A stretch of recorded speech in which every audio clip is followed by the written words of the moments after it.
bonjour et merci d'être venu. On n'espérait pas un si grand nombre, on est vraiment content que cette stratégie peut fonctionner.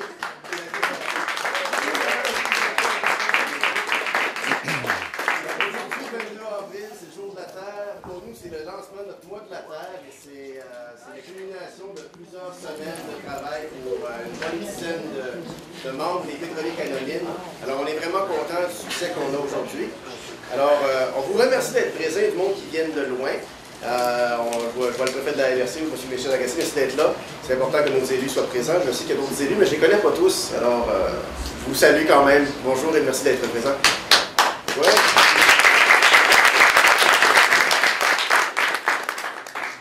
Alors, ce soir, on a Richard Langelier, qui est juriste et sociologue, qui va nous parler de son analyse socio-juridique du projet de pipeline Énergie-Est. Mais avant ça, je vais inviter Odette Lucier à venir en avant. Odette Lucier est membre de Sopoléoduc. Elle va nous parler d'une campagne qui prépare à Sopoléoduc, une campagne qui s'appelle Coule pas chez nous. Et je m'entends avec ça. Oui, bonjour. Je ne prendrai pas beaucoup de temps parce que je sais que c'est vraiment Richard Langelier que vous avez bien écouté, et vous avez bien raison, c'est beaucoup plus intéressant que moi. Mais je veux juste d'abord féliciter les organisateurs, je suis vraiment impressionnée.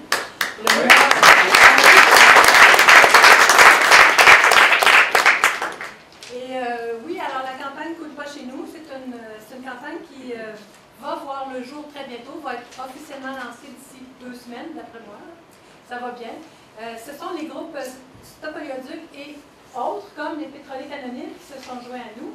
Alors, il y a 2 semaines, nous avons eu une rencontre interrégionale, c'était la 3e.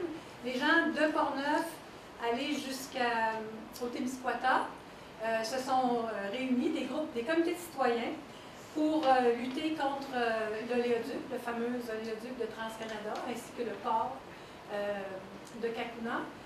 Il y avait aussi des gens de la région de Montréal qui étaient contre le projet d'inversion d'Enbridge. Vous connaissez ça, j'imagine, si vous êtes ici, vous êtes au courant de ça. Et nous nous sommes un peu partagé le territoire, au sens où il y a les gens qui étaient au nord-est de Montmagny, donc à partir de Kamouraska et jusqu'au Témiscouata, font former un groupe. Et de Montmagny, de l'îlet Montmagny, en descendant en traversant le fleuve jusqu'à Portneuf, nous allons former un autre groupe. Et nous avons eu des coordonnateurs. Simon Côté pour la partie plus à l'est et Anne-Céline Guyon pour la partie plus à l'ouest, si je peux dire. Et moi, je vais coordonner l'ensemble de ces comités-là au mieux que je peux. Donc, ces groupes-là, je vais vous les nommer quand même. Là, vous allez en entendre parler, c'est sûr. Dans les mouvements Sopoléoduc, il y a celui de Lanaudière, de Portneuf-Saint-Augustin, de la Capitale-Nationale, de Bellechasse-et-Lévis, Montmagny-Lillet, Kamouraska, Témiscouata, les pétroliers canoniennes, Non-Anne-Marie-Noire du Saint-Laurent et la Coalition pour une prospérité sans pétrole.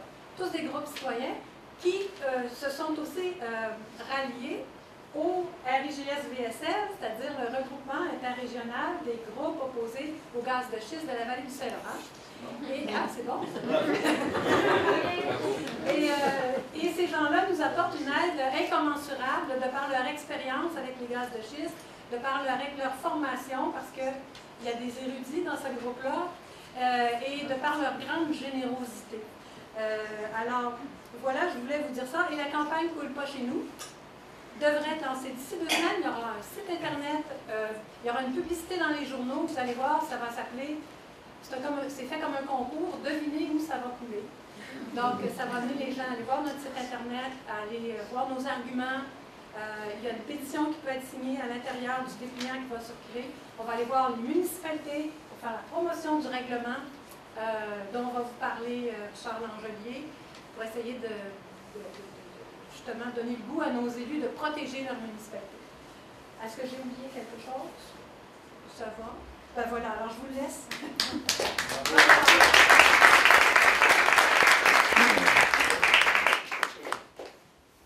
Alors, bonsoir, mesdames et messieurs. Alors, avant de vous parler d'un projet de règlement qu'un collectif de juristes, de 7 juristes, a élaboré pour tenter non pas d'interdire le passage d'un pipeline, parce qu'il faut être réaliste et comprendre que nos communautés locales, nos municipalités, n'ont pas les pouvoirs de s'opposer au passage d'un pipeline sur leur territoire. Mais ils peuvent à tout le moins tenter de pallier aux conséquences négatives qui peuvent résulter de la présence d'une telle installation sur leur territoire. Avant de vous parler de ça, je voudrais vous dire quelques mots du règlement qu'on a appelé historiquement le règlement dit de Saint-Bonaventure, du nom de la première municipalité qui a adopté un règlement pour protéger les sources d'eau. Alors, ce règlement-là, qu'est-ce qu'il comporte? Essentiellement deux volets. Un premier volet qui interdit d'introduire dans le sol des substances susceptibles de compromettre la qualité de l'eau, et ce, dans un rayon qui va varier en fonction du nombre de résidents desservis par la source d'eau. Alors, donc, premier volet, et là, les distances séparatrices établies entre les forages et les sources d'eau varient de 2 jusqu'à 10 km si c'est un puisement d'eau de surface. Premier volet. Deuxième volet, pour faire du développement à l'extérieur de ce rayon protecteur des sources d'eau, là, il faut obtenir un permis municipal à cette fin. Et pour obtenir un permis, il faut respecter un certain nombre de conditions. Alors, c'est autour de ce même pattern-là, de ce même modèle-là, qu'a été conçu le règlement concernant les pipelines. Mais pour vous rappeler un peu de l'historique, actuellement, il y a une centaine de municipalités qui ont adopté le règlement dit de Saint-Bonaventure, dont la municipalité la plus célèbre à cet égard-là, qui est la ville de Gaspé, qui a effectivement une variante du règlement de Saint-Bonaventure. Et vous êtes au courant de la contestation qu'a entrepris la compagnie Petrolia, qui a gagné une première manche devant la Cour supérieure et qui maintenant, la décision sera rendue par la Cour d'appel. Mais il faut savoir qu'en matière de réglementation municipale, un règlement municipal bénéficie d'une présomption de validité. Alors, ce qui veut dire que le règlement de Gaspé continue d'être en vigueur, continue de protéger les sources d'eau, tant et aussi longtemps que le dernier tribunal n'aura pas rendu, c'est-à-dire la Cour suprême du Canada à la limite, n'aura pas rendu son jugement sur cette question-là. Alors, comment s'est développé ce règlement-là? Bien, en fait, à Saint-Bonaventure, moi, j'y ai ma maison de campagne et à l'été 2011, le maire de la municipalité est venu me rencontrer en me disant « Est-ce qu'on pourrait… » Il y a beaucoup de citoyens qui me parlent des gaz de schiste, qui sont préoccupés, qui ont peur des conséquences sur les sources d'eau.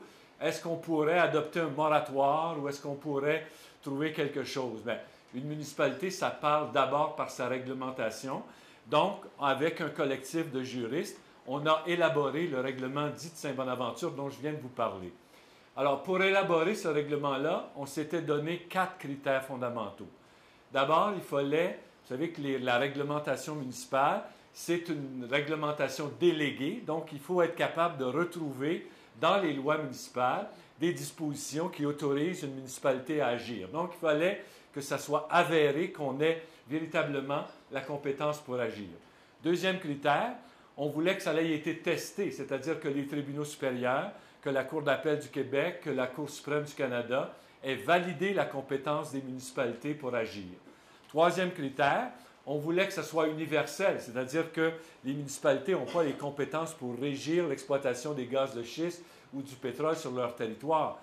Mais il fallait que ce qui était demandé aux gazières, aux pétrolières ou aux minières soit universel, s'applique à tous.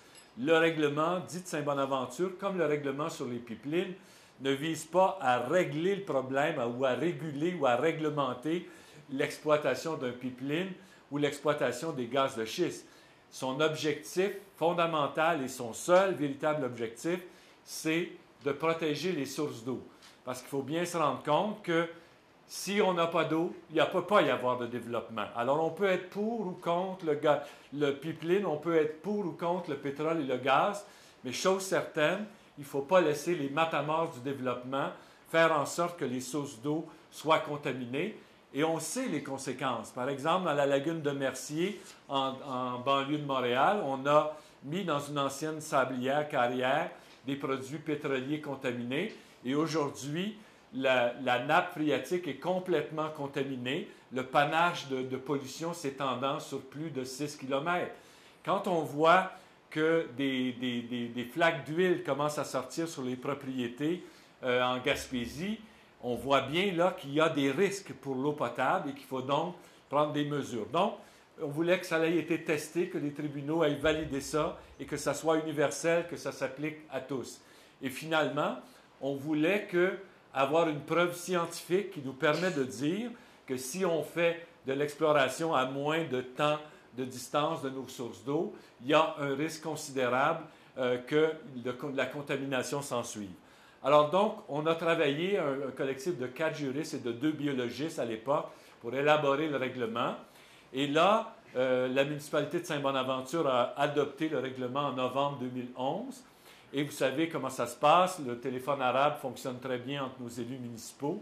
Alors, très rapidement, d'autres municipalités autour ont commencé à adopter le règlement. Et là, le 28 décembre 2011, l'ancien gouvernement du Parti libéral publie un projet de règlement dans la Gazette officielle sur le prélèvement des eaux et leur protection. Alors, on fait l'analyse pour voir si ça le sujet, parce que, en vertu de l'article 124 de la Loi sur la qualité de l'environnement, lorsque le gouvernement intervient par une réglementation qui a le même objet qu'un règlement municipal, la réglementation provinciale prévaut. C'est ce que dit l'article 124 de la loi, sous réserve que le ministre accorde son autorisation à ce qu'une municipalité soit plus sévère. Alors, on fait l'analyse de ce projet-là et on rencontre les élus de la MRC de Drummond et on leur expose qu'effectivement, il y a 2 finalités complètement différentes entre le règlement de Saint-Bonaventure et le règlement provincial qui est alors sur la table. Alors, les élus nous disent, bien, écoutez, c'est très intéressant, votre projet de règlement. Oui, on est prêt à l'adopter dans notre MRC, mais vous ne pensez pas que ça serait plus utile qu'on demande au gouvernement d'amender son projet de règlement sur l'eau de façon à introduire les protections que vous avez incluses dans le règlement de Saint-Bonaventure. Alors, on a dit c'est une très bonne idée. Le 4 février 2012, on réunit un collectif scientifique de chimistes, géologues, biologistes, spécialistes de la décontamination des eaux usées par les municipalités, et on discute avec une 50aine d'élus municipaux provenant d'une 20aine de municipalités, qu'est-ce qu'on devrait mettre dans le règlement provincial. Et là, notre collectif juridique, on est chargé d'élaborer, de donner une forme juridique aux revendications des élus, et on envoie ça dans une centaine de municipalités autour de Drummondville, là, un peu dans notre région. Et là, en 10 jours, on reçoit 185 signatures de maires, mairesses, conseillères et conseillers provenant de 23 MRC et de 57 municipalités qui appuient ces revendications-là. Alors, on fait parvenir ça au ministre du Développement durable, M. Arcan à l'époque, ainsi qu'une copie à son homologue du ministère des Affaires municipales. Et là, tout ce qu'on obtient, mais nous, on ne savait pas que les libéraux pensaient s'en aller éventuellement en élection, mais tout ce qu'on obtient, c'est un accusé de réception polie. Et puis, là, il ne se passe plus rien. Alors, les maires qui pilotent la démarche dans la MRC de Drummond disent, bien là, ça, c'était notre plan A d'obtenir un amendement au règlement provincial. Puisqu'il n'y a pas de plan A, bien, passons au plan B, c'est-à-dire de construire une chaîne de solidarité entre nos municipalités pour que chacun de nos territoires adopte le règlement dit de Saint-Bonaventure de façon à protéger nos sources d'eau. Alors, on s'engage là-dedans. Puis là, arrivent les élections du mois de septembre 2012, l'élection d'un nouveau gouvernement. On demande à rencontrer le nouveau ministre qui accepte, M. Breton. Finalement, vous savez ce qui s'est passé, il a démissionné. On demande de rencontrer le nouveau ministre, M. Blanchet, qui, lui, a toujours refusé de nous rencontrer. Bref, devant le fait que le gouvernement ne bougeait pas, bien, on continue. Moi, je rencontre plein de MRC, Autrey, Val-Saint-François, Beauce-Artigan, un peu partout. On fait le tour, puis on explique aux élus municipaux que oui, ils ont des compétences pour protéger les sources d'eau, que la loi sur les compétences municipales leur accorde ce pouvoir-là et qu'ils doivent l'utiliser en l'absence d'une réglementation provinciale adéquate.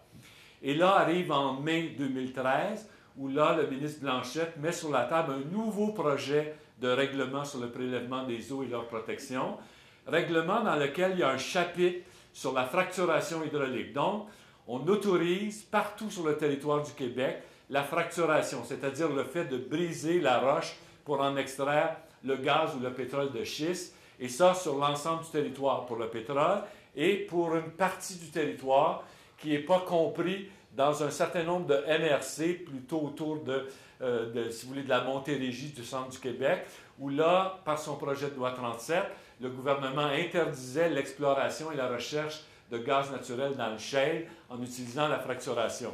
Alors, on est un peu saisi de voir qu'une technique qui est jugée si dangereuse pour les sources d'eau en ce qui concerne le gaz naturel et dans un certain nombre de MRC devient acceptable sur l'ensemble du territoire du Québec pour rechercher du pétrole de schiste, alors que c'est exactement la même technique.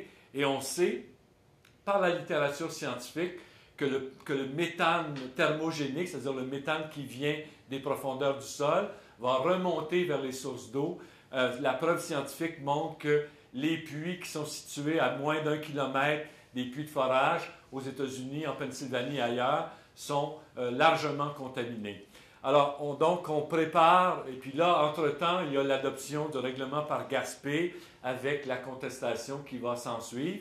Et là, donc, on prépare une autre conférence avec les élus municipaux de la région, donc encore une cinquantaine d'élus qui viennent examiner avec un collectif de scientifiques, avec géologues, biologistes, spécialistes de la contamination par les hydrocarbures, le 15 juin 2013. On examine là la proposition gouvernementale qui est sur la table et majoritairement, les élus municipaux disent, encore une fois, ça n'a pas de bon sens ce projet-là, c'est des dangers trop considérables pour nos sources d'eau.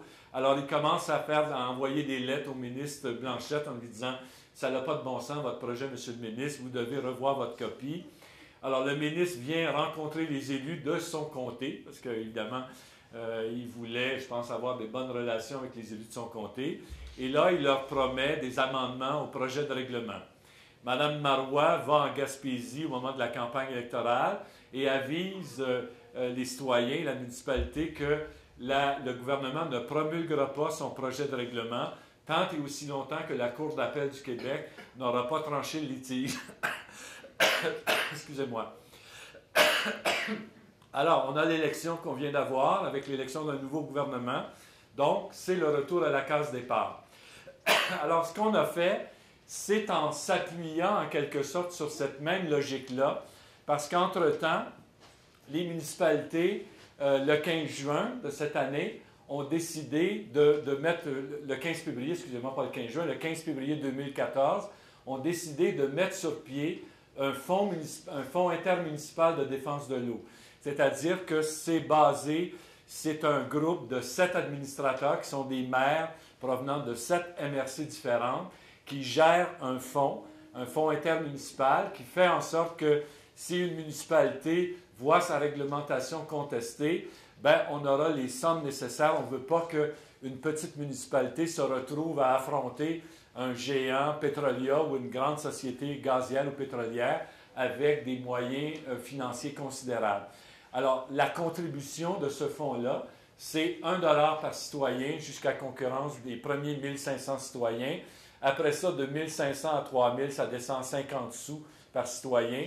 Et au-delà de 3000, c'est 25 sous par citoyen jusqu'à concurrence maximale de 5000 $. Donc, pour les municipalités les plus populeuses, le fonds ne peut pas dépasser, la contribution d'une municipalité ne peut pas dépasser 5000 $. Aujourd'hui, au moment où je vous parle, il y a déjà 30 municipalités qui ont voté leur participation au fonds. Alors, ça nous permet, par exemple, de soutenir la contestation qu'il y a à Gaspé pour que ce ne soit pas simplement les citoyens de Gaspé qui aient à subir ça, ou la contestation entreprise par Gastem à Restigouche-Sud-Est, qui est une petite municipalité de 185 habitants qui sont poursuivis pour 1,5 million par Gastem pour avoir adopté un règlement qui protège l'eau potable. Alors, le règlement sur les pipelines s'inscrit dans cette même logique, c'est-à-dire que ce qu'il y a dans ce règlement, c'est essentiellement de protéger les sources d'eau des municipalités. Alors, comment est-ce qu'on peut protéger les sources d'eau des municipalités? Bien, d'abord, j'ai assisté, il y a une quinzaine de jours, à une rencontre organisée par la Fédération québécoise des municipalités avec la compagnie TransCanada, rencontre qui s'est tenue à Drummondville.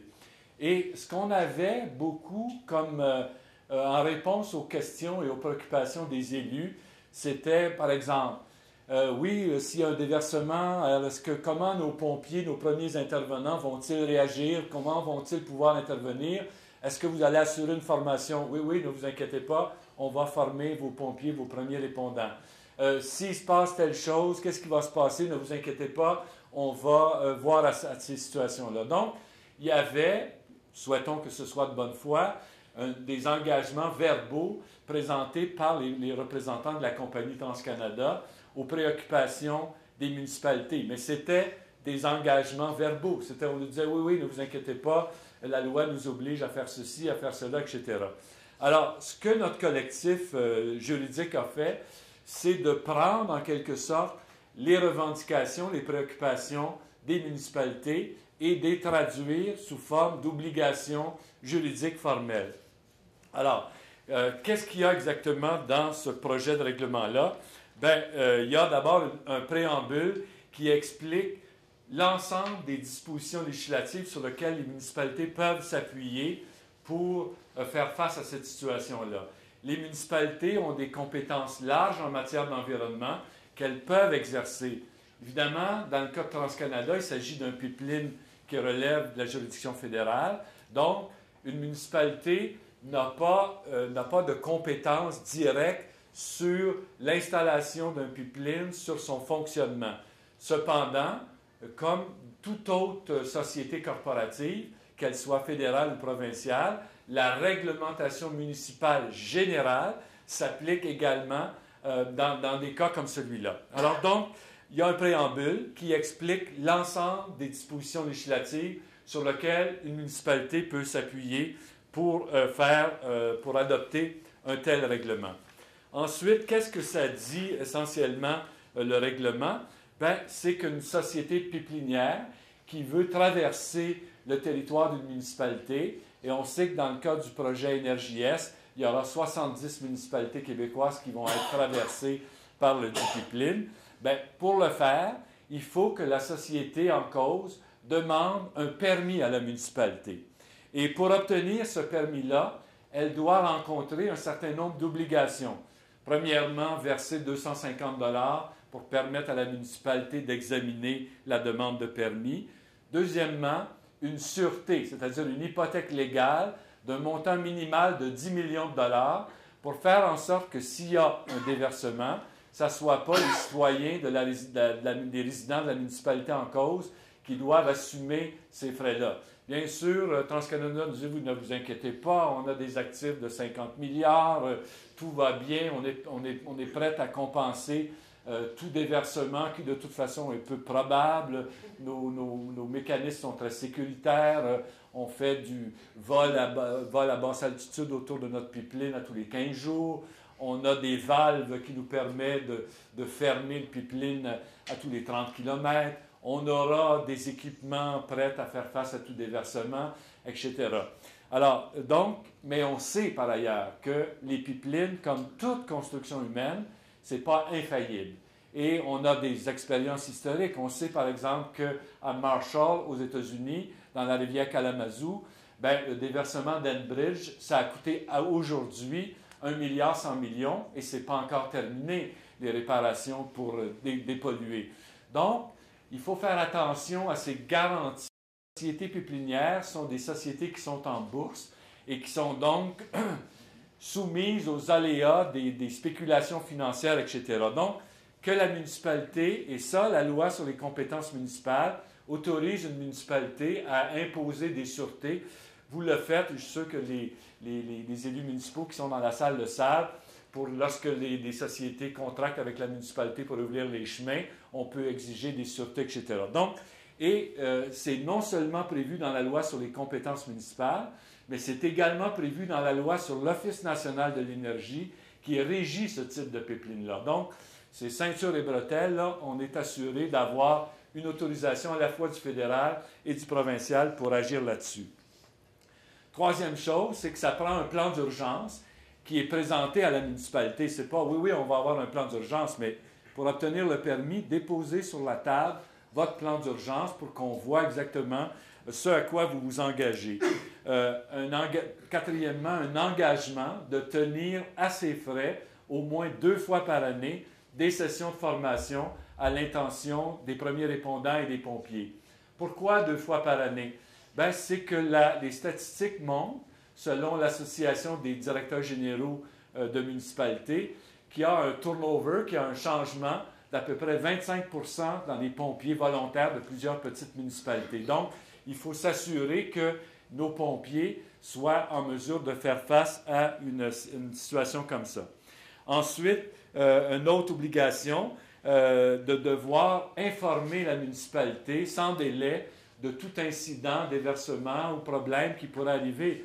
On a vu Enbridge avoir un déversement à Terrebonne et les autorités municipales ont été avisées de cela presque 2 ans plus tard. Alors, c'est des situations qui ne doivent pas se répéter. Donc, la compagnie péplinière aura une obligation pour obtenir son permis de s'engager formellement à aviser la municipalité.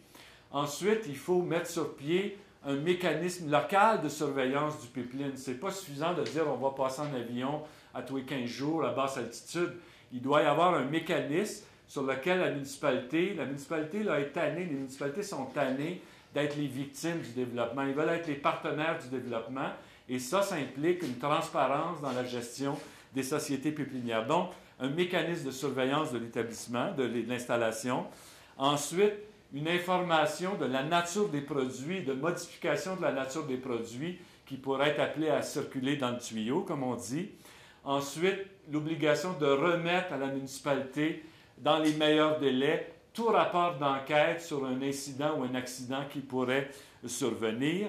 Ensuite, l'obligation de mettre à la disposition de la municipalité, je ne dis pas dans la municipalité, mais à la disposition de la municipalité, les équipements requis pour faire face à toute situation de déversement qui pourrait se produire. Parce que les gens ont demandé, oui, TransCanada, votre siège social est à Calgary, le centre de traitement de l'information est à Calgary. Puis là, on voit les belles photos avec les gens qui ont des multiples écrans devant eux puis qui regardent ça. Je dis, oui, mais les équipements, ils vont être où? À Calgary? Parce que si vous les emmenez de Calgary pour résoudre les problèmes, ça va prendre un certain temps. Puis un tuyau de 42 pouces qui coule, ça peut couler, ça peut laisser passer pas mal de jus, là. Alors, donc, on dit, non, ne vous inquiétez pas, on a des sous-contractants, il va y avoir un peu partout sur le territoire des ententes avec les sous-contractants.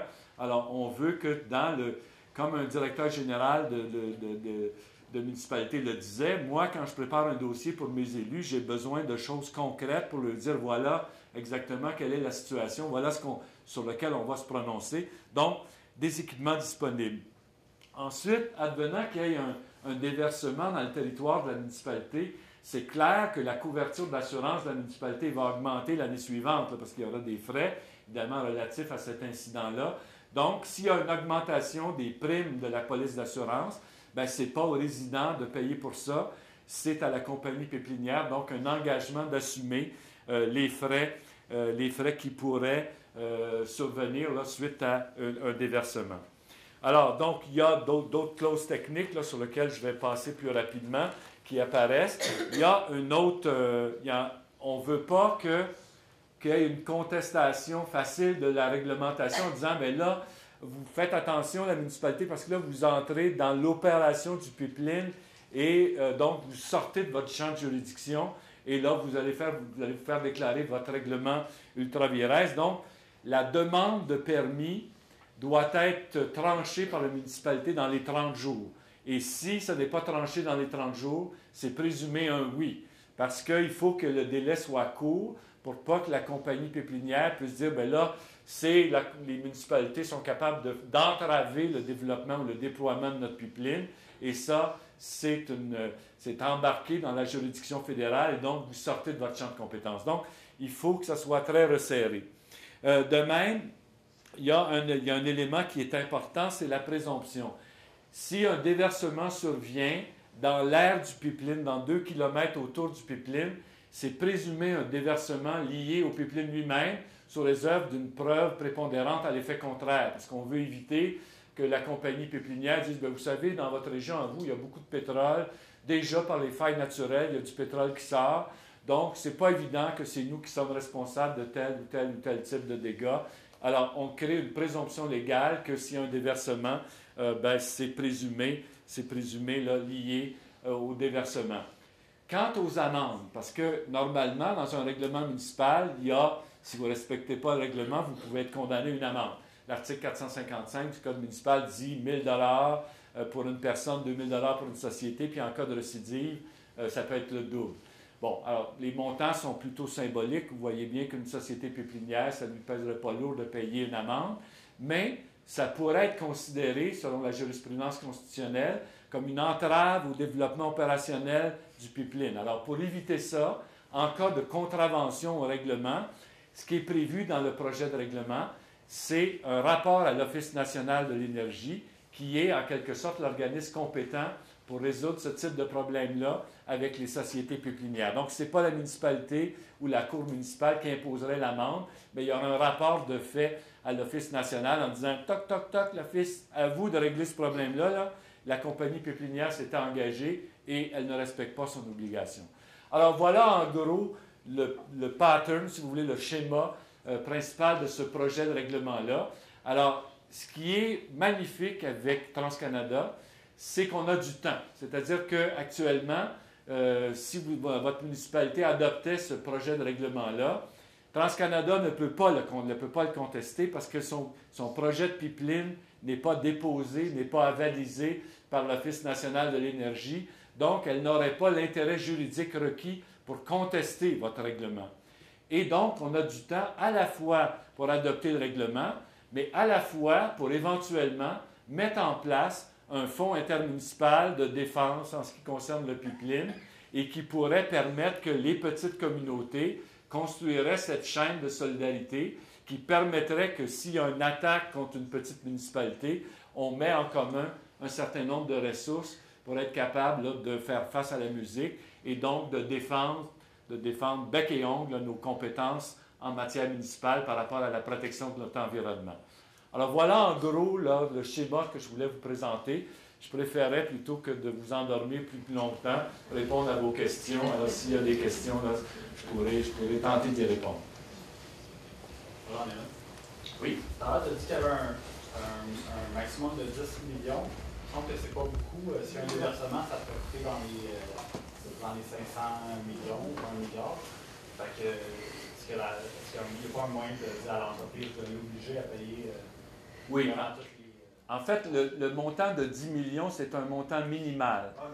C'est-à-dire que là, en fonction, mais il faut être raisonnable, il ne faut pas mettre des montants extravagants qui feraient en sorte qu'un tribunal qui examinerait ça dirait « Ouais, mais là, vous n'y êtes pas allé avec le dos de la cuillère.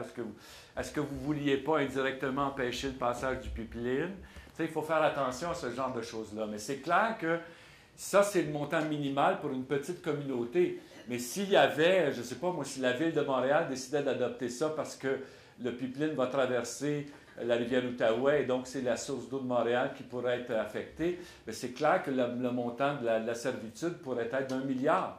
Et ça pourrait très bien se justifier. Le problème, c'est que contrairement à l'exploitation pétrolière offshore, extra-côtier, il n'y a pas de montant dédié dans la législation fédérale en ce qui concerne les pipelines.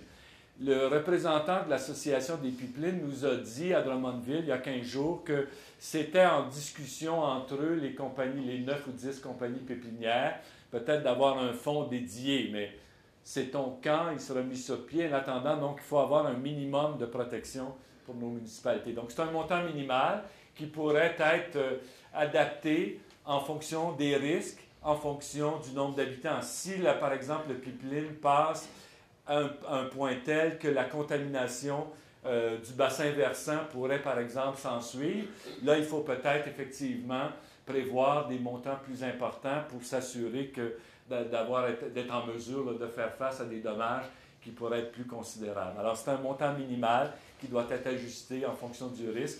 Et c'est toujours comme ça en matière d'environnement, c'est toujours une certaine gestion du risque. Donc, il faut que les mesures réglementaires qui sont prises soient adaptées aux risques et aux conséquences qui peuvent en découler. D'autres questions? Richard, j'aimerais ça t'entendre sur deux choses. Une, c'est le rôle de la Commission de protection du territoire agricole. Parce qu'à Sainte-Louise, TransCanada nous a demandé un avis de conformité à la réglementation pour la CPTAC, la Commission de protection. Nous, on a répondu que dans le plan de zonage, il n'y a rien qui autorise les pipelines. Donc, on a envoyé ça à la Commission. J'aimerais savoir c'est quoi le rôle qu'ils peuvent jouer. Puis la deuxième chose, j'aimerais t'entendre, c'est dans le temps du gaz de schiste, une des choses qu'on remarquait, c'est que la responsabilité était très diffuse. c'était pas la compagnie gazière, c'était son sous-traitant, non, c'était son autre sous-traitant. Puis finalement, on se rendait compte que la responsabilité, c'était plus personne, là, ce qui est un grand risque pour les municipalités. J'aimerais ça t'entendre sur les deux. Oui, bien, sur la loi de protection du territoire agricole oblige une société qui veut faire des activités qui sont non agricoles à obtenir de la municipalité un avis de conformité à sa réglementation. Alors, c'est pour ça qu'ils l'ont fait, mais ils l'ont fait de façon complètement volontaire, parce que leur prétention fondamentale, c'est que comme ils sont une société fédérale qui relève du gouvernement fédéral, les lois provinciales sont non applicables à eux. C'est ça, essentiellement, leur prétention. Mais comme ils veulent se montrer des bons citoyens corporatifs et qui veulent faire une opération de relations publiques essentiellement, alors donc ils ont accepté de se soumettre volontairement à la Commission de protection du territoire agricole ainsi que à un BAP. Alors ils ont conclu une entente avec le gouvernement du Québec qu'il y aurait un BAP et qu'ils se soumettraient volontairement à l'exigence du BAP. C'est-à-dire que ils vont faire la représentation, ils vont utiliser ça un peu comme tremplin pour montrer qu'ils respectent, mais dans les faits, écoutez, le projet, il doit être tranché par l'Office national de l'énergie. L'Office national de l'énergie, c'est une drôle de bébite. C'est à la fois un tribunal judiciaire qui a les mêmes pouvoirs que la Cour supérieure ou que la Cour d'appel, mais en même temps, la décision finale, ce n'est pas eux qui la prennent. C'est le gouvernement fédéral. Parce que dans la loi, c'est prévu que lorsqu'ils rendent leur rapport, c'est envoyé au gouvernement fédéral qui l'examine et qui peut le retourner à l'Office avec instruction. Vous avez été trop sévère ou pas assez sévère. Enfin, les deux se peuvent. Et là, avec instruction de reprendre. L'Office doit reprendre le travail, retourner le tout au cabinet, qui à nouveau peut l'examiner et le retourner une seconde fois à l'Office. Et ce n'est qu'à la troisième fois que là, effectivement, le cabinet doit trancher. Il accepte ou il rejette le projet. Mais comme c'est un tribunal, il faut voir que seule la preuve intrinsèque, la preuve qui est présentée devant l'audience du tribunal est pertinente. D'ailleurs, dans la décision Enbridge 9B, l'Office mentionne expressément qu'ils ne peuvent tenir compte que des éléments qui sont présentés devant eux. Donc, que ce soit la Commission de protection du territoire agricole, que ce soit un BAP, ils ne sont absolument pas tenus d'en tenir compte, à moins que ça soit présenté devant eux. Alors, le problème était là avec la fameuse commission parlementaire sur l'inversion de 9B d'Enbridge. C'était, à mon avis, une mystification, dans la mesure où le gouvernement du Québec, n'ayant pas présenté ses 18 représentations devant l'Office national de l'énergie, l'Office national de l'énergie n'avait aucune obligation d'en tenir compte. Et ce qu'il faut comprendre également, c'est qu'on pouvait s'interroger pourquoi le gouvernement du Québec va-t-il laisser passer sur son territoire un pipeline qui va servir essentiellement, parce que TransCanada, c'est pour l'exportation ou pour la raffinerie de Terre-Neuve, pas de Terre-Neuve, mais du Nouveau-Brunswick, Irving. Alors, c'est qu'il y a dans la loi de l'Office national de l'énergie une disposition qui fait en sorte qu'une province peut exiger son raccordement au pipeline. Alors, évidemment, au Québec, tous les partis politiques, ou à peu près, nous ont dit qu'ils étaient favorables au développement pétrolier. Alors, le pétrole, il va falloir le sortir. Il va falloir le sortir d'Anticosti, il va falloir le sortir de Gaspésie, il va falloir le sortir de partout où on pense qu'il y a du pétrole. Soit dit en passant, c'est un pétrole de schiste, donc il n'y a pas de gisement conventionnel de pétrole au Québec. Donc, ça veut dire des risques considérables pour nos sources d'eau avec des recettes qui sont pour le moins hypothétiques, là. Mais donc, le deal, entre guillemets, c'est un terme qui a beaucoup été utilisé dans la campagne électorale, on a beaucoup parlé de deal. Alors, le deal entre le gouvernement du Québec et le gouvernement de l'Alberta, c'est ça. On vous laisse passer vos tuyaux, puis quand on en aura besoin, vous nous permettrez de nous brancher sur les 10 tuyaux, là.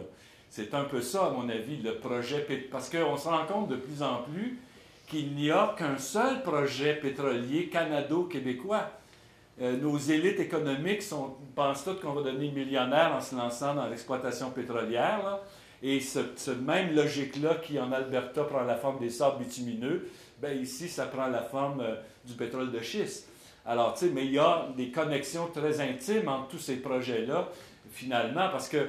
Et le pire, c'est que on se rend compte que même s'ils obtenaient la construction de tous leurs pipelines, c'est-à-dire à la fois 9B qui est inversé, Trailbreaker qui s'en va au Maine, à Portland, TransCanada, Keystone XL, Northern Gateway, il y aurait quand même 5 fois plus de trains qui vont circuler parce qu'effectivement, les objectifs de développement des sables bitumineux sont tels que, tu sais, quand on a eu le drame de lac mégantic, tout le monde, là, les plénières en ont profité, ils disaient, voyons donc, nous, on est beaucoup plus sécuritaires que les trains.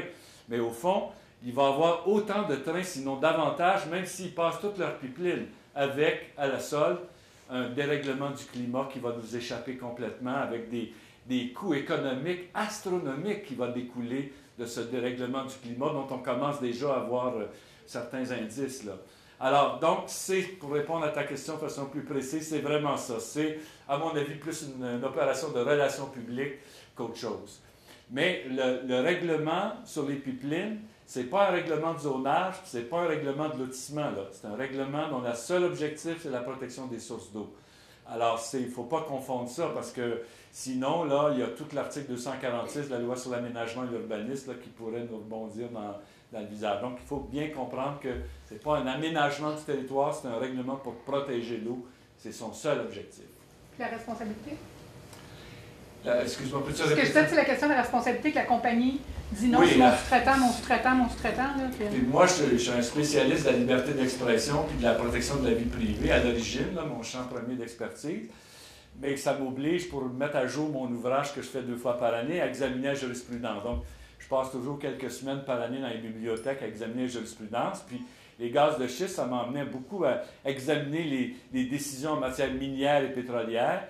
Et ce qu'on se rend compte, c'est que le droit a beaucoup de difficultés à suivre effectivement la chaîne de responsabilité, puis qu'au bout de la ligne, là, ça se pourrait fort bien que ce soit finalement les citoyens qui aient à payer les conséquences parce qu'on va avoir trouvé une part juridique là, pour échapper au principe de la responsabilité civile. C'est malheureusement le cas qui existe en matière minière. On l'a vu beaucoup en matière minière au Québec.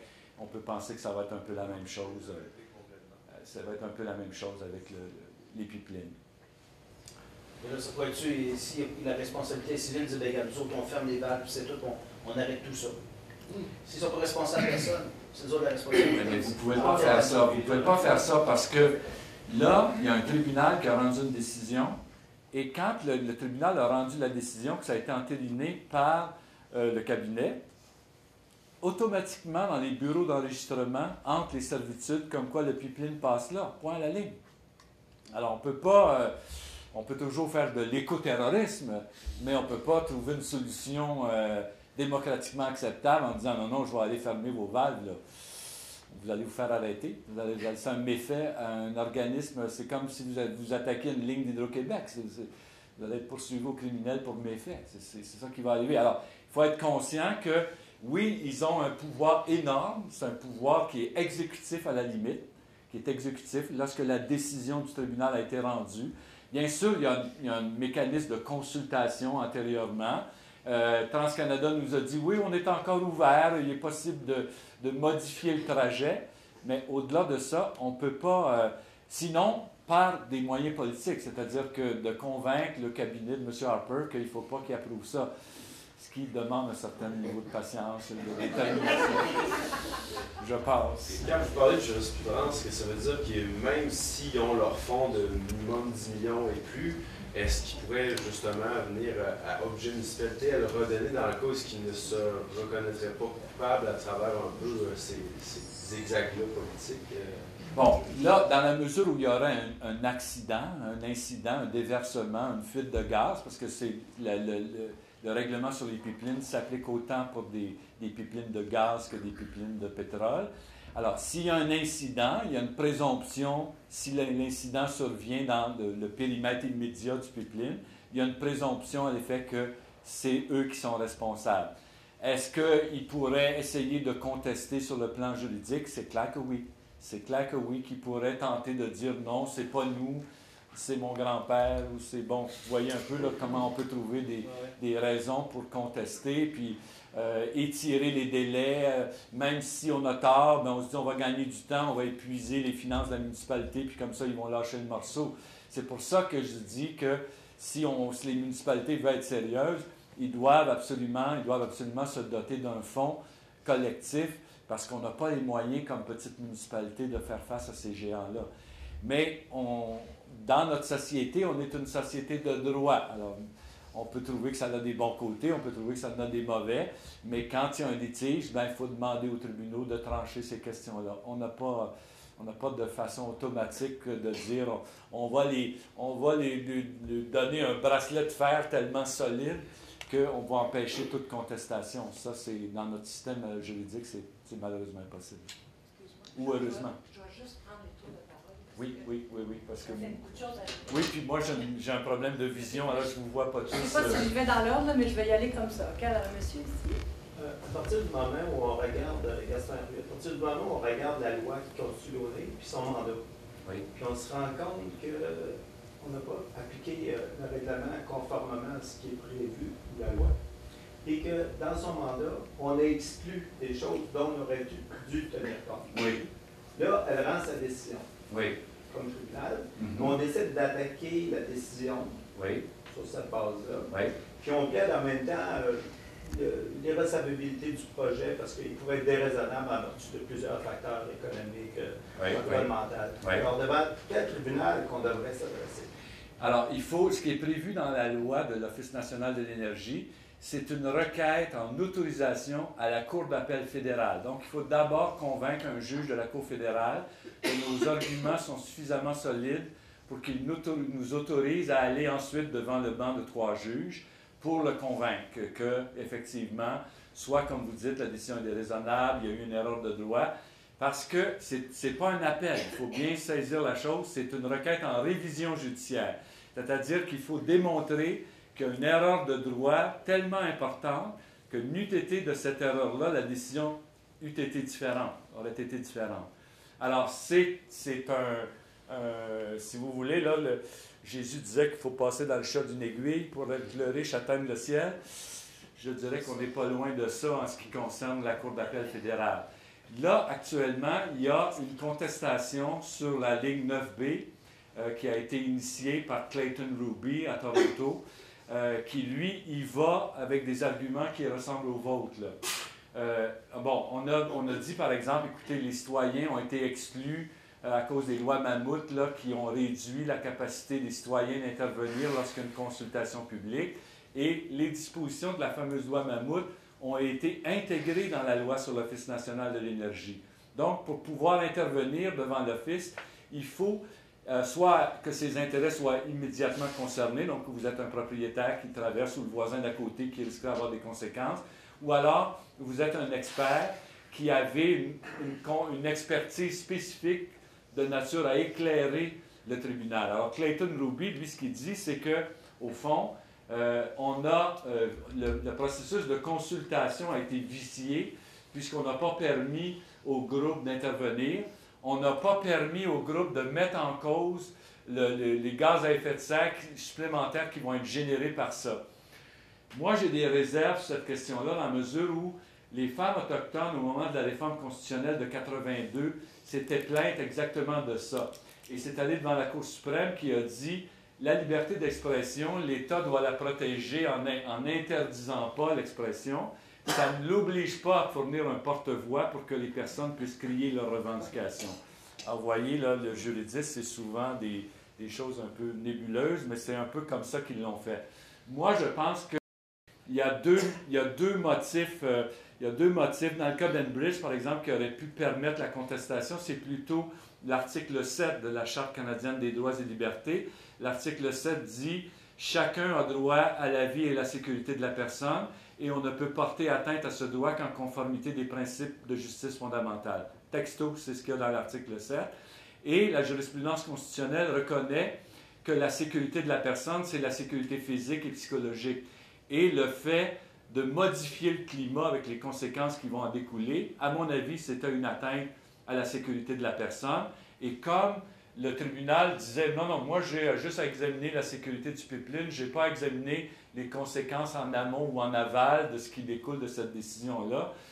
Il me semble que là, il y avait matière à contestation. Mais On va voir ce qui va se passer à Toronto. De toute façon, la Cour d'appel fédérale va nous dire un peu ce qu'il en est. Il y a également une contestation qui se passe en Colombie-Britannique, le Northern Gateway, où effectivement, Écojustice conteste également sur des bases un peu semblables de processus de consultatifs qui ont été bâclés. Écoutez, dans 9B d'Enbridge, là, ils ont convoqué l'UPA le vendredi pour passer en audience le lundi. Si vous ne voulez pas les entendre, tu n'as rien qu'à faire ça. Tu es à peu près sûr que les agriculteurs ne pourront pas se déplacer à 2 jours d'avis. Moi, je pensais que, vous savez, notre ancien premier ministre avait beaucoup fait parler de lui avec son dicton « audi alteram partem », bien entendre l'autre. Moi, je trouve que là, il ne nous avait pas bien entendus en nous convoquant à 2 jours d'avis des agriculteurs en pleine période de récolte. Là, ça me semblait un peu boiteux. Mais l'Office a dit dans l'ensemble, puisqu'ils avaient un site, puisqu'ils avaient ci, puisqu'ils avaient fait ça, on peut considérer que le processus de consultation prévu par la loi a été respecté. Ce avec quoi là, on peut diverger d'opinion. Oui, pour faire un parallèle et utiliser votre expertise, j'ai entendu une bonne nouvelle en m'en venant tantôt ici. Il a été dévoilé un nouveau projet à Belle-Dune, au Nouveau-Brunswick, le port qu'il y a là. Il y a un promoteur qui entend recevoir du pétrole directement de Calgary.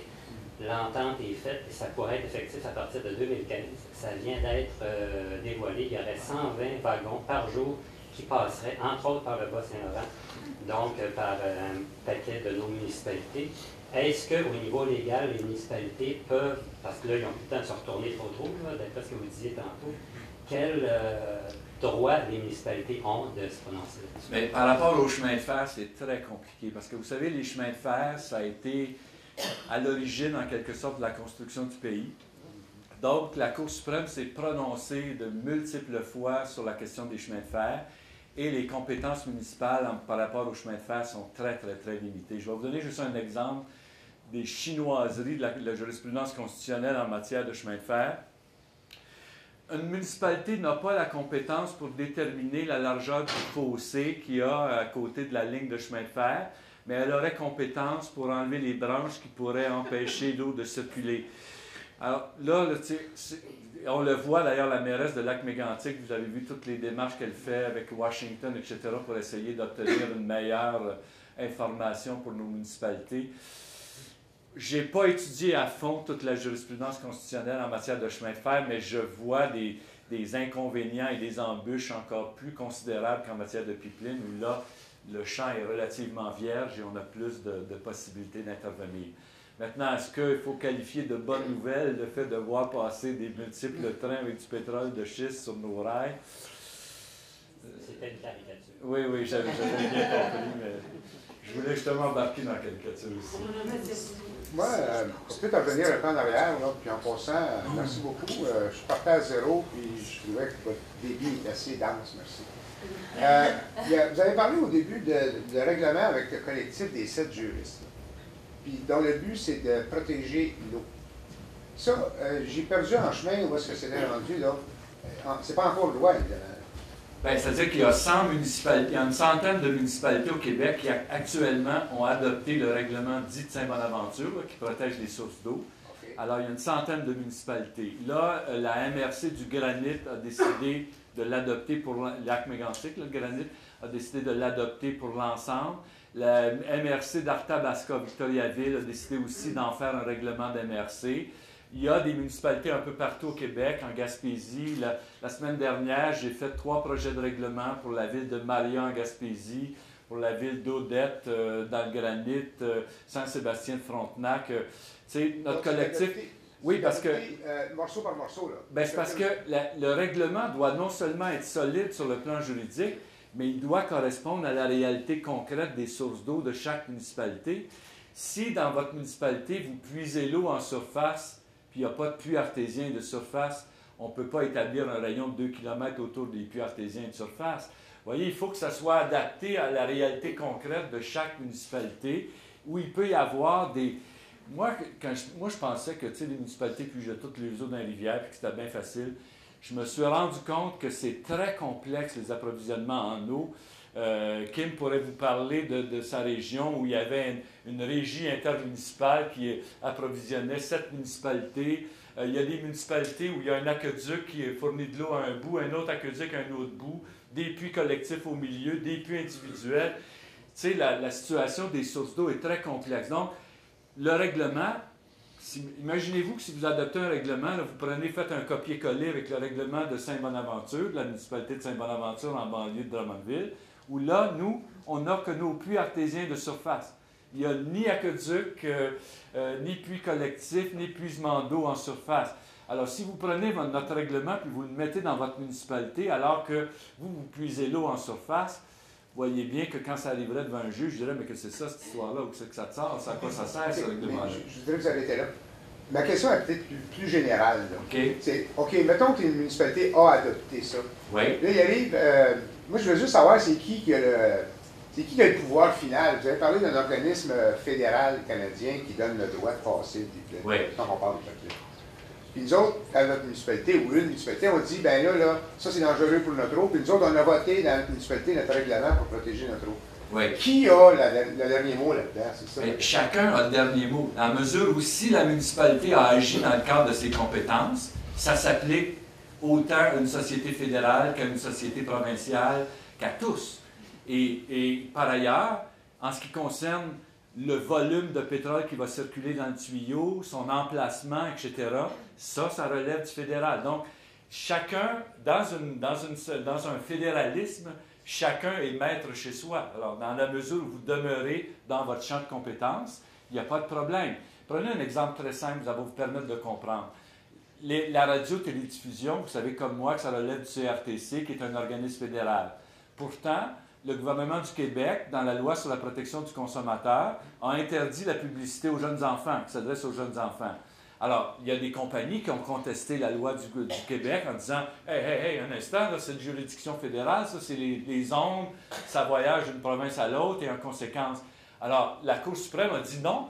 Elle dit le régime d'interdiction de publicité aux enfants ne vise pas à régir le fonctionnement des ondes canadiennes. Il vise simplement à protéger les enfants, ce qui est une compétence du gouvernement du Québec.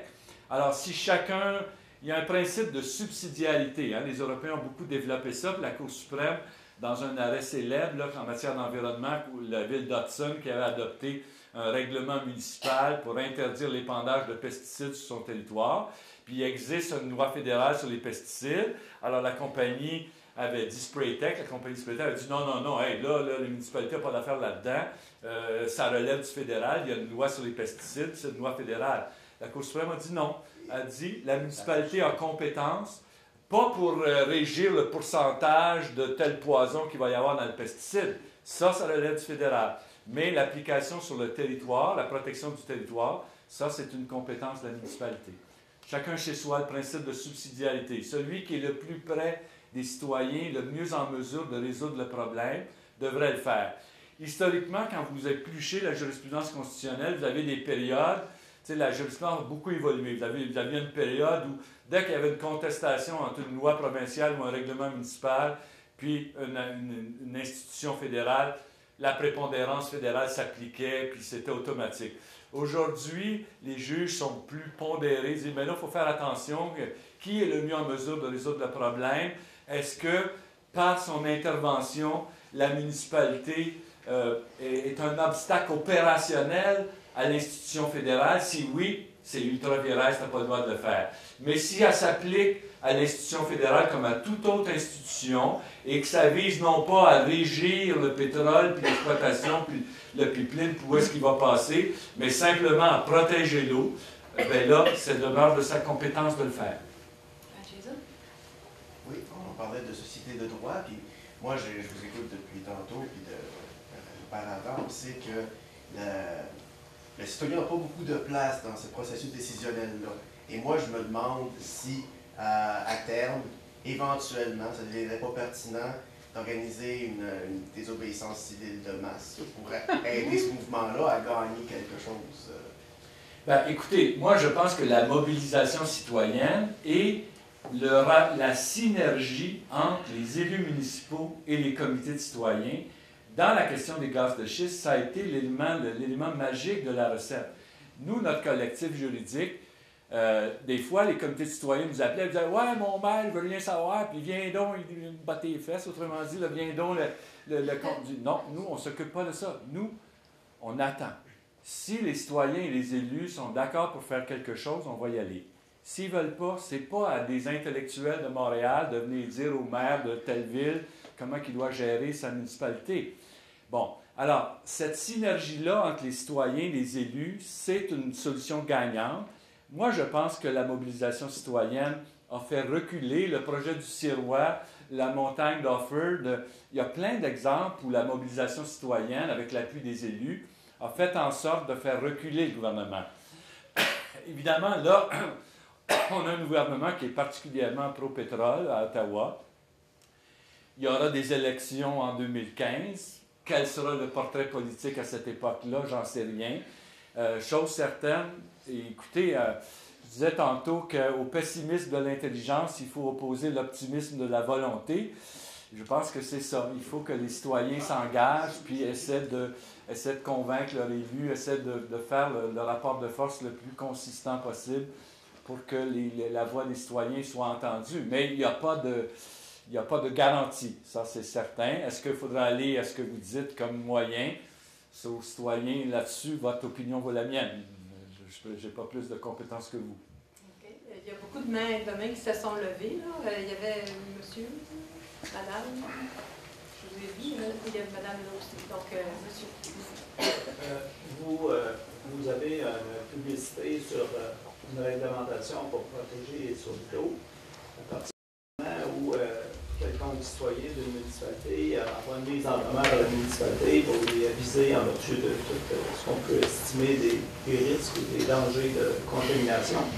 Puis elle dit, par exemple, dans cette mise en demeure, on fait en garantie juridique, c'est-à-dire vous auriez à être en responsabilité civile directe si vous ne prenez pas les mesures nécessaires pour assurer la protection de votre eau face à tel projet qui s'en vient avec tel risque qui présente comme des... Ça n'a aucune chance de passer le cap d'un tribunal.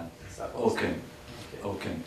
Parce que c'est pas vrai que le tribunal va se substituer aux élus pour dire faites donc ceci, faites donc cela. Non, je n'ai pas dit d'aller dans le tribunal directement. C'est que avant le projet, si tu envoies une mise en demeure pour dire si vous contaminez les sources d'eau, par exemple, si vous avez un puits, vous habitez sur un territoire donné d'une municipalité, et vous lui dites, bien, écoutez, si mon puits est contaminé par le projet devenant quelconque situation et que vous n'avez pas pris les mesures pour nous protéger, bien, on vous mettra en garantie cette mise en cause pour le règlement. À mon avis, ça n'aurait aucune chance d'être agréé. Donc, une municipalité n'aurait pas de négligence en n'adoptant pas de réglementation ou en essayant de protéger sa source d'eau face à des risques. Je ne crois pas qu'on puisse mettre en demeure et poursuivre éventuellement en responsabilité civile une municipalité qui n'aurait pas adopté un règlement. La décision d'adopter un règlement, c'est une décision politique qui relève des élus, sur laquelle ils ont toute compétence. Ils sont les seuls élus par la population qui ont la légitimité démocratique de prendre de telles décisions. Alors, c'est à la limite, le juge va dire, bien, présentez-vous aux prochaines élections, cher monsieur. Non, mais je pense qu'il faut voir que les municipalités... On ne peut pas tenir les élus comme ça en laisse, là, ça ne fonctionne pas. Mais madame, il y a quelques années, j'ai fait la connaissance de personnes qui étaient résidents de la Suisse, qui sont venues en visite ici. Puis là-bas, toutes les questions importantes sur la santé, l'environnement, il y a un référendum. Oui. Et le public, là, nous autres, là, ces gens-là ont plus de pouvoir que le gouvernement, autrement dit.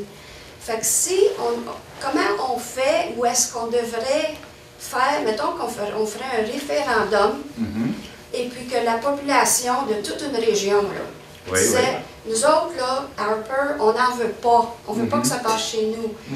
Au point de vue légal, juridique, le tribunal, Harper, toute cette gang-là, est-ce que le référendum aurait un poids face à ce petit groupe de dictateurs, excusez, de ce petit groupe de pouvoir décisionnel, là, peuvent gérer nos vies, tout ça.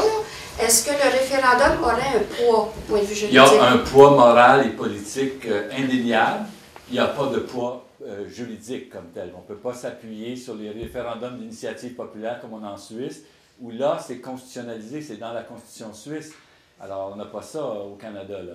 Alors, mais évidemment, moi, j'encouragerais effectivement les municipalités à organiser le référendum consultatif.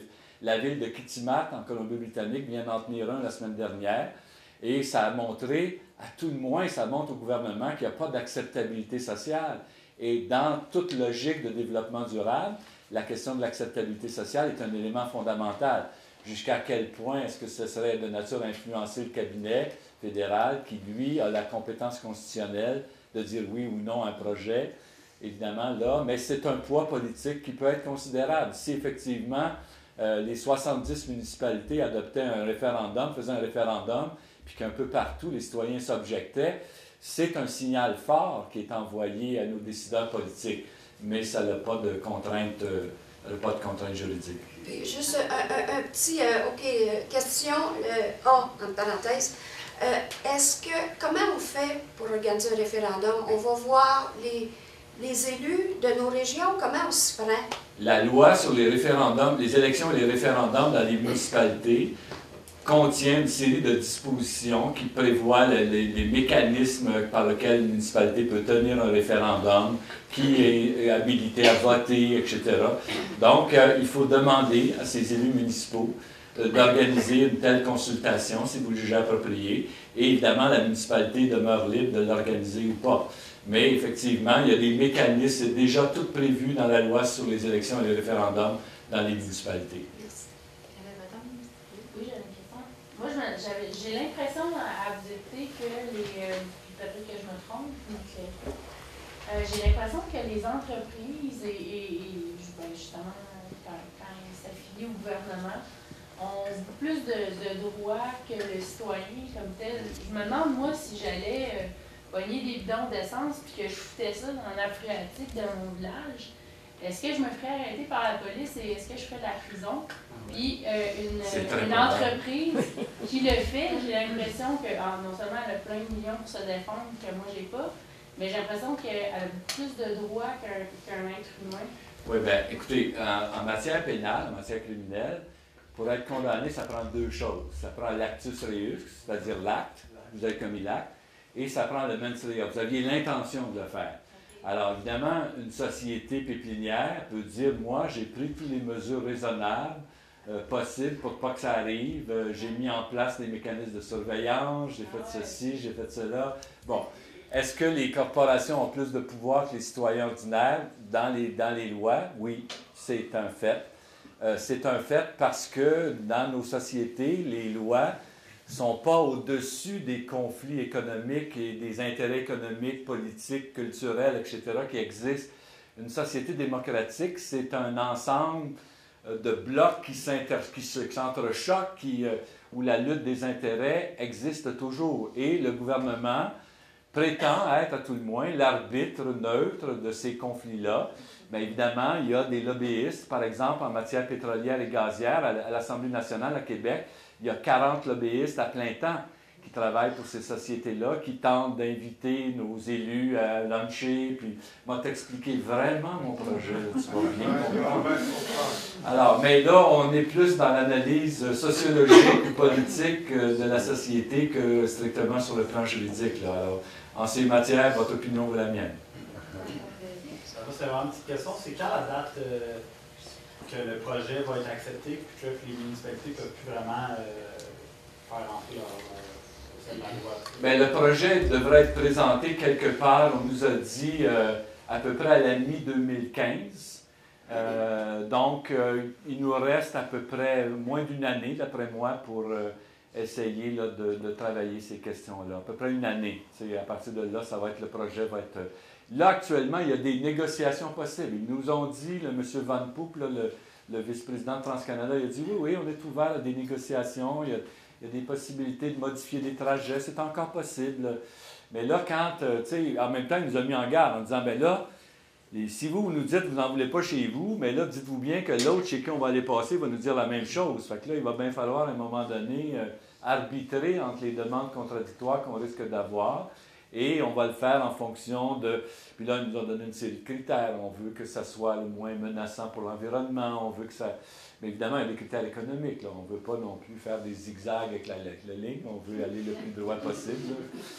C'est certain.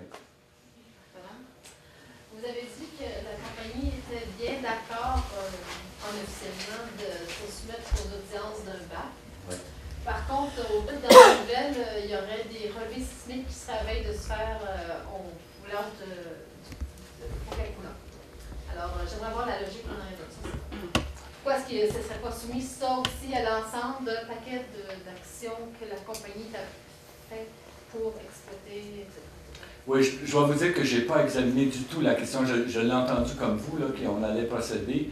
Je pense qu'ils ont dû demander un permis quelque part. Là. Je ne sais pas exactement. Normalement, il faut que ça soit fait sans doute au ministère, parce que là, ça met en cause des espèces marines. Donc, normalement, il faut avoir un permis pour des activités qui menacent des espèces marines.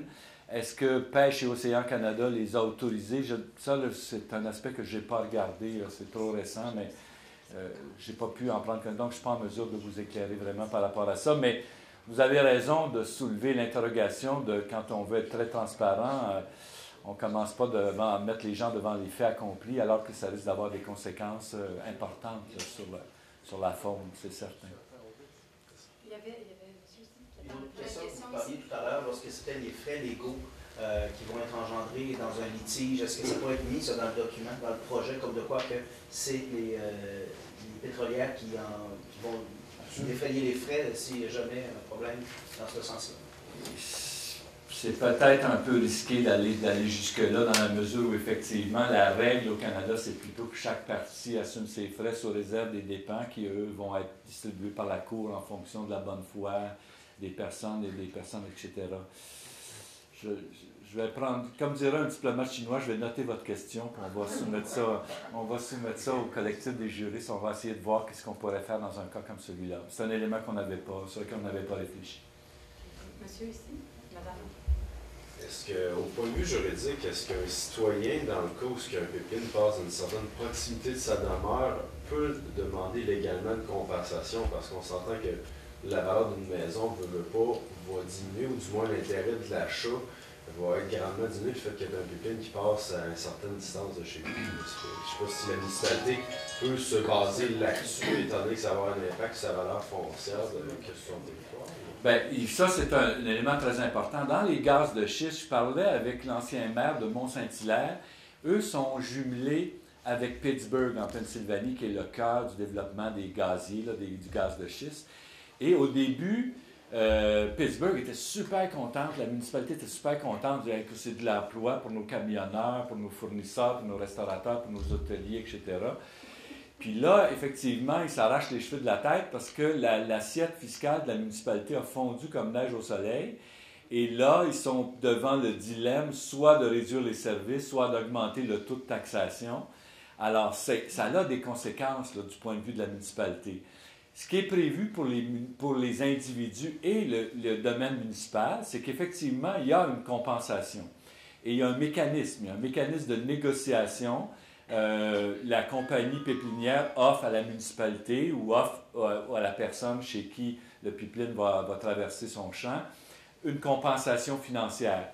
Là, s'il n'y a pas d'entente, et il y a deux types de compensation financière, c'est-à-dire soit un montant forfaitaire one-shot, dans un seul versement, soit des versements périodiques qui sont réexaminés sur une base à peu près quinquennale. Tous les 5 ans, la loi prévoit que ces montants-là doivent être réexaminés. Si le propriétaire terrien et la société pépinière ne s'entendent pas sur le montant de la compensation qui est offerte, à ce moment-là, il y a un processus de conciliation de prévu. Et même si la conciliation échoue, il y a un processus d'arbitrage qui est prévu.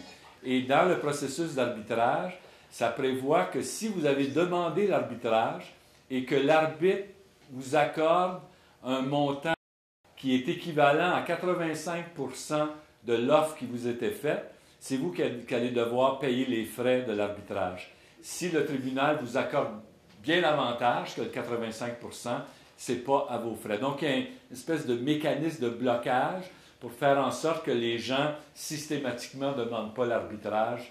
Et à la limite, si l'arbitre avait commis une erreur de droit manifeste, vous pourriez aussi avoir un recours, cette fois-là devant la Cour fédérale et non la Cour d'appel fédérale. Mais c'est encore une fois sur une base d'erreur de droit. Donc, il faut démontrer que n'eût été de cette erreur-là, la décision aurait été différente. Alors, il y a un mécanisme donc, qui est prévu. La compensation est-elle équitable?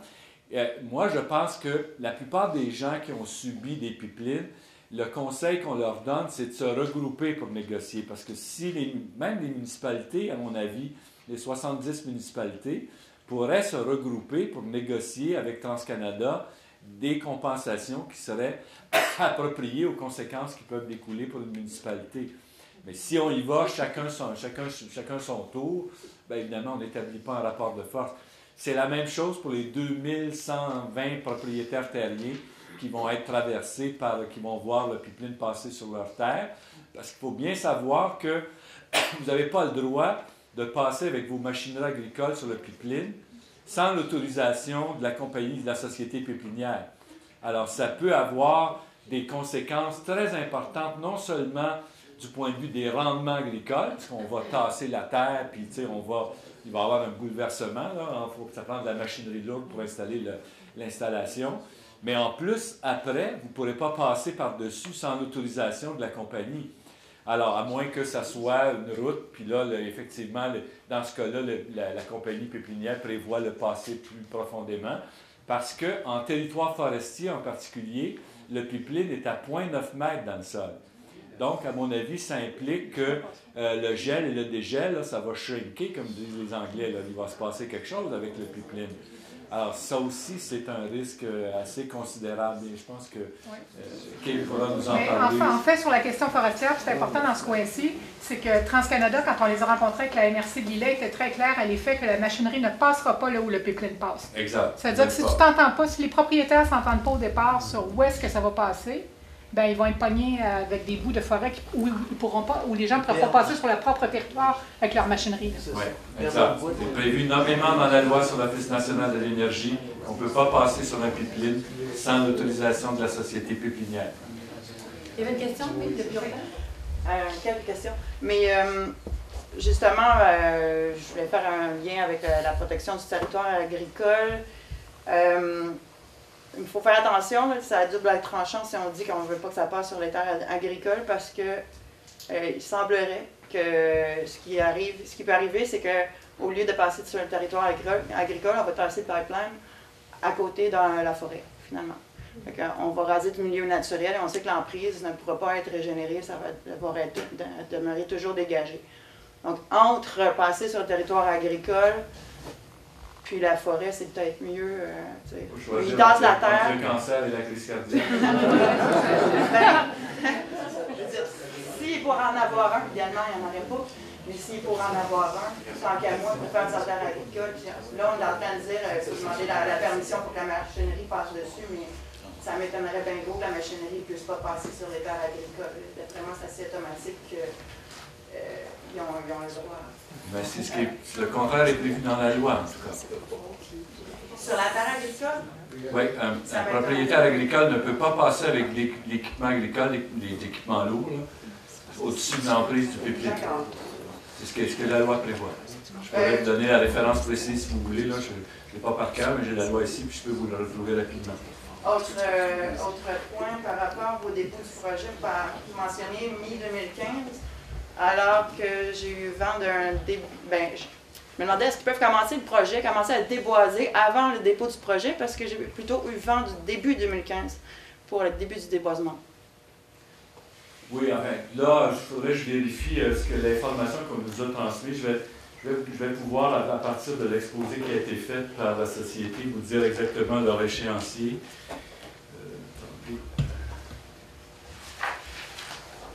Il me semble d'avoir vu que c'était le début 2015. Pendant que vous cherchez ça, Richard, on va juste dire, puis on va demander d'arrêter Il reste encore des questions. Des gens Il y avait monsieur ici, il y avait madame là-bas. Il me semble qu'il y avait quelqu'un de côté. Non. Oui, monsieur ici. Là. Oui. Non, il y en reste 3. Plus rien. Ah oui. Et on en prend plus. Ça va? Oui, oui, alors les informations, c'est que le deuxième trimestre de 2013, appel de soumission exécutoire.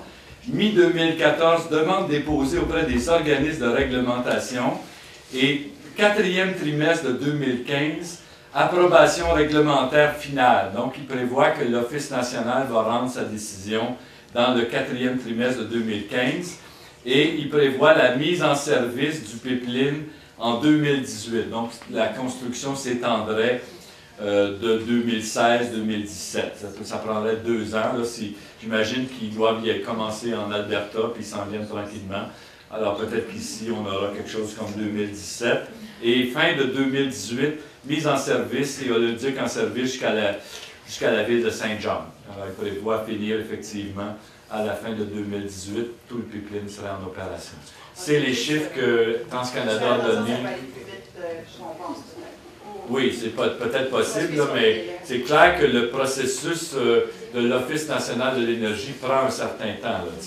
D'abord, il y a un processus de consultation préalable, après ça, il y a les audiences, et après ça, il y a les délibérés du tribunal qui va rendre sa décision, puis ensuite, ça va être envoyé au cabinet, comme je l'expliquais, avec un va-et-vient possible. Là. Mais ma question, est-ce qu'ils peuvent commencer à déboiser avant que le projet soit accepté avec la permission des propriétaires terriens, par exemple? À mon avis, ça prend l'autorisation du propriétaire. On ne peut pas rentrer sur la terre d'autrui sans son autorisation, sous réserve que le tribunal ait ordonné indirectement mon expropriation. Alors, à mon avis, ça prend l'autorisation, à moins qu'on fasse une demande spéciale à l'Office dans le cadre du dépôt d'un projet éventuel et que là, l'Office l'autoriserait. Mais ça m'étonnerait parce que pourquoi déboiser alors que le trajet n'est même pas déterminé? En fait, on avait dit qu'on ne prenait plus de questions. Je suis désolée. Alors, monsieur? Non, ça va aller. Oui, madame? Oui, moi, c'est une question que j'adresse un petit peu aux gens qui sont déplacés ici ce soir. Est-ce que c'est comme quand on lit le journal, on voit les problèmes, on sac après, puis le lendemain matin, on se lève, puis c'est tout oublié, la page est tournée. Parce que là, on a un groupe de personnes ici, là. Est-ce qu'il y a des gens, je ne sais pas moi, qui seraient prêts à commencer un petit comité, juste échanger des téléphones? Parce que là, quand on s'en va chacun chez nous, là, on n'a aucun pouvoir, on n'a pas aucune voix.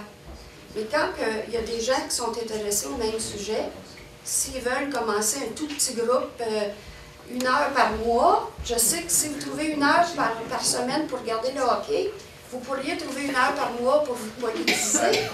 À la fin de la réunion, il va y avoir une feuille, puis si vous voulez faire partie des pétroliers anonymes, de venir aux réunions, nous on est un comité de citoyens qui travaille là-dedans.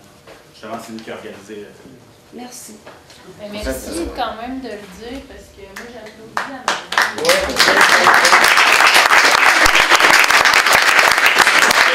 Je vais faire l'annonce tout de suite, vu qu'on est dans le sujet.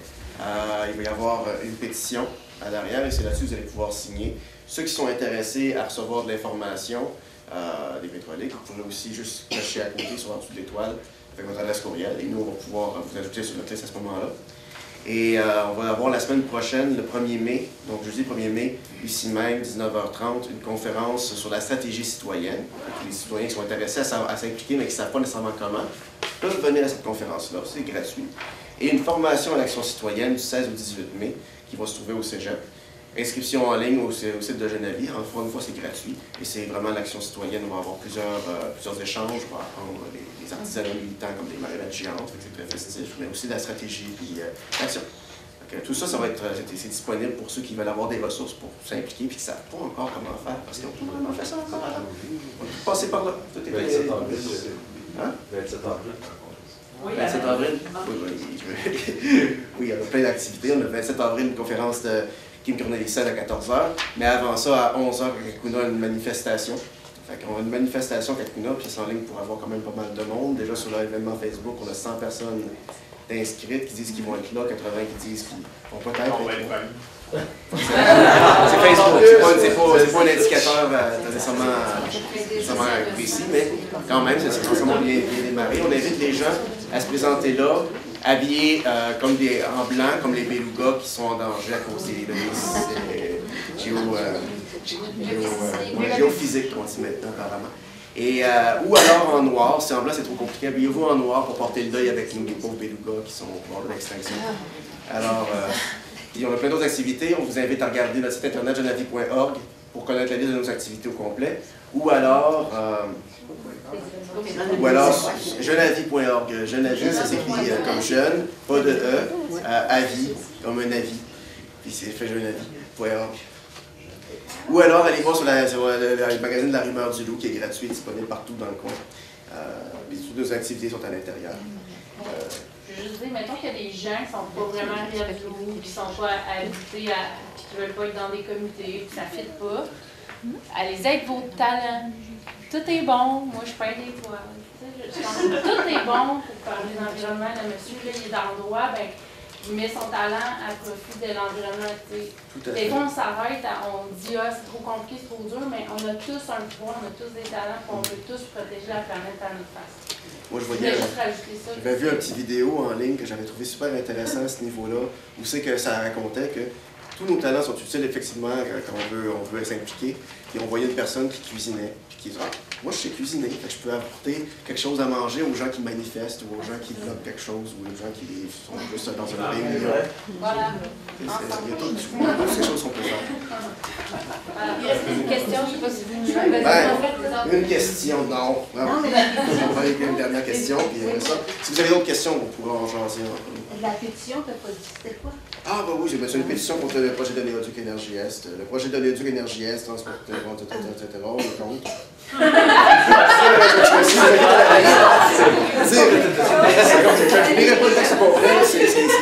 même assez long.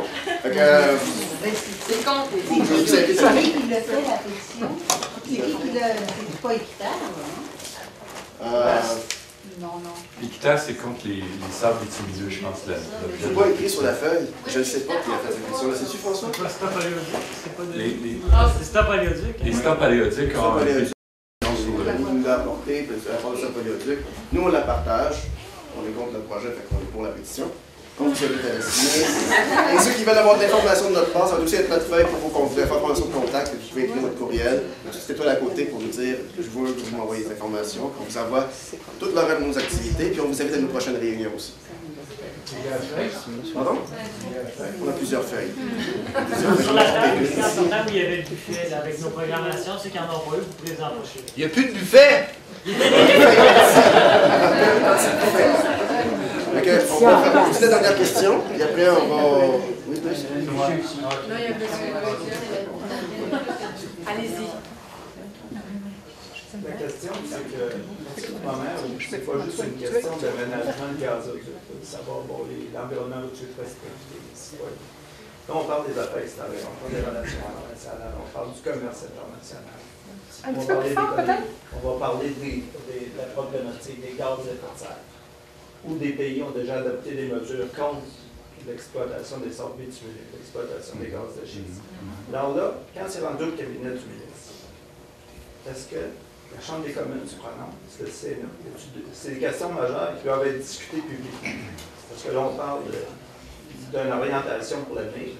On parle de sortir les ressources à très grande échelle qui pourraient être préservées pour l'avenir aussi, parce qu'on a d'autres façons. On n'en parle pas des énergies alternatives. Alors, à ce moment-là, qu'est-ce que vous autres, vous avez regardé que qui intervient au fédéral? C'est le gouverneur général en conseil. C'est essentiellement le cabinet. C'est essentiellement le cabinet. Il n'y a pas de prévision qu'il y ait un débat parlementaire ou quoi que ce soit. La loi prévoit que c'est le gouverneur général en conseil, c'est-à-dire le cabinet. C'est le cabinet fédéral qui tranche. Et si les questions viennent d'un citoyen, est-ce que le citoyen a une place pour demander une intervention au gouverneur général en conseil avant de prendre sa décision de consulter ses experts au gouvernement fédéral, par exemple, dans ces différents ministères qui sont touchés par la question face aux politiques extérieures? C'est la même logique que pour toute chose. C'est-à-dire que vous pouvez aller voir votre député s'il est du bon parti. Puis, légalement, est-ce qu'il y a quelque chose de prévu dans une loi autre que le national d'énergie?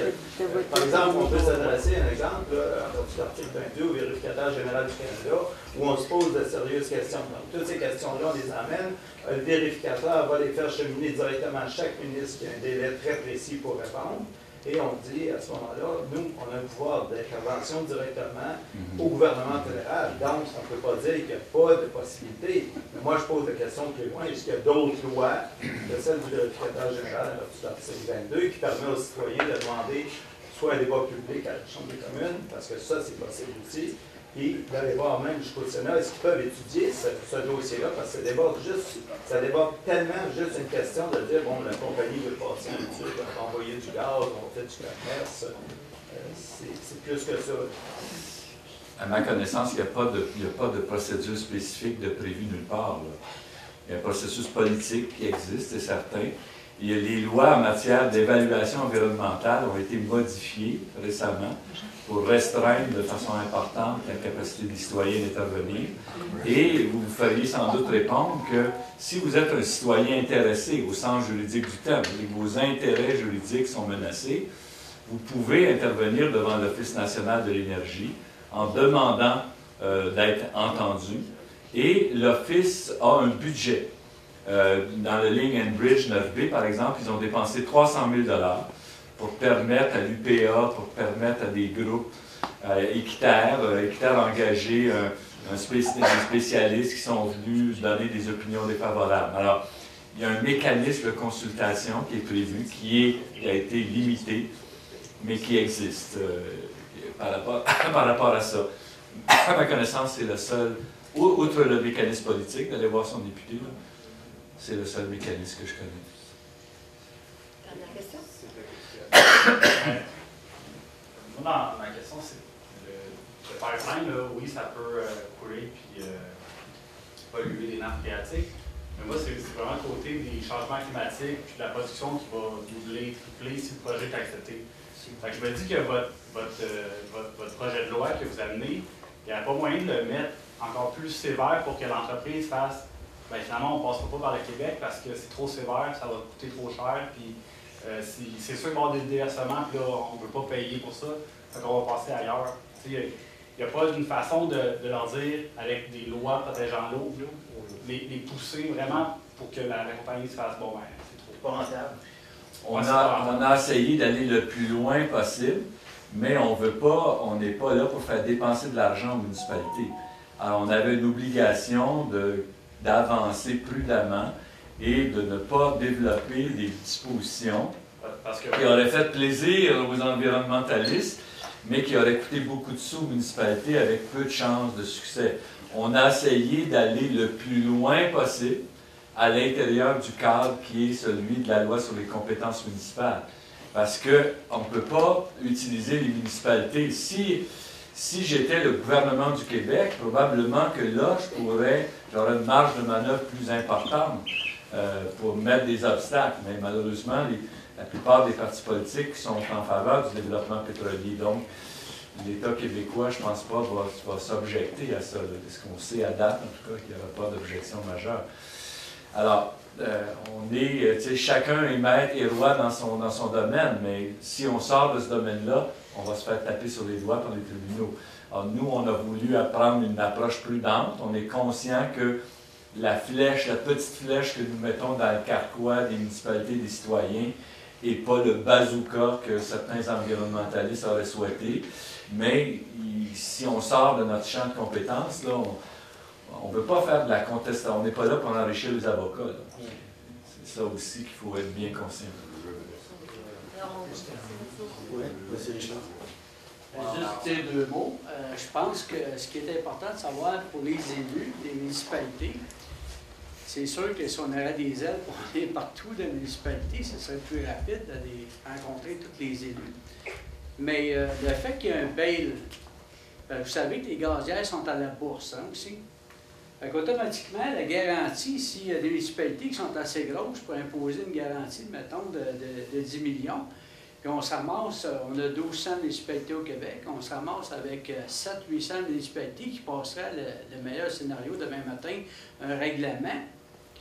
Automatiquement, ça allume des lumières aux investisseurs parce qu'il va dire, là, wow, il y a des garanties, s'il arrive de quoi, là, il y a 500 municipalités qui ont passé une bail, on a rendu une couple de milliards là-dedans, là, de garanties. Là.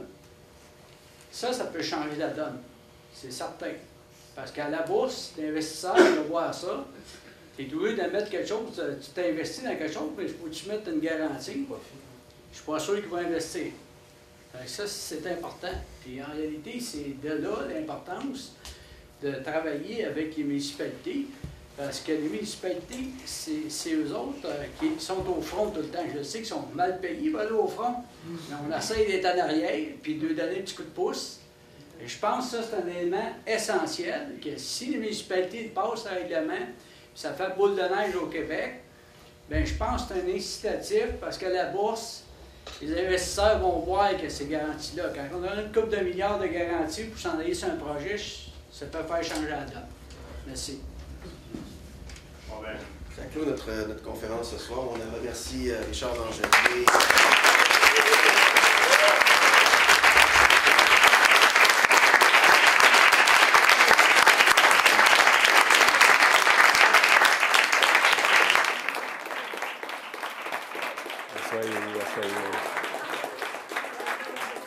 Antoine de Saint-Exupéry disait « Chacun met l'épaule à la roue », alors on essaie de mettre l'épaule à la roue tout simplement.